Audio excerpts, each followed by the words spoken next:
ছেলে আমার ওই দিন বিদেশ গেছিল, তাই বিয়াতে আইতে পারি নাই। ভালো আছেন?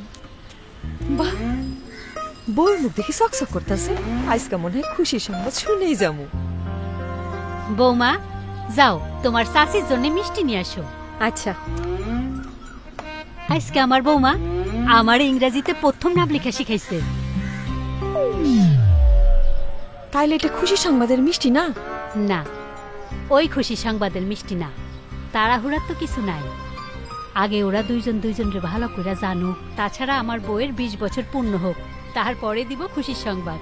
আমার ছেলে, আমি, তার শ্বশুর, আমরা সবাই এটাই চাই। কিন্তু দাদি হইতে তাইলে বেশি দেরি হয়ে যায় না? নগর স্বাস্থ্য কেন্দ্রের অভিজ্ঞ মহিলা ডাক্তারের নিজের মুখের কথা। ঘন ঘন বাচ্চা প্রসব এবং অধিক সন্তান জন্মদান মায়ের স্বাস্থ্যের জন্য মারাত্মক ঝুঁকি বয়ে আনে। মনে রাখতে হবে, অধিক সন্তানের লালন পালনে পরিবারের উপর অর্থনৈতিক চাপ সৃষ্টি করে, যা কিনা সঠিকভাবে সন্তানের পুষ্টি, শিক্ষা এবং মানসিক বিকাশে বাধাগ্রস্ত করে। একটু দেরিতে যদি ভালো কিছু হয়, তাহলে দেরি করা ভালো না? নগর স্বাস্থ্য কেন্দ্র শহরের সবার জন্য স্বল্প ও বিনামূল্যে চিকিৎসা সেবা।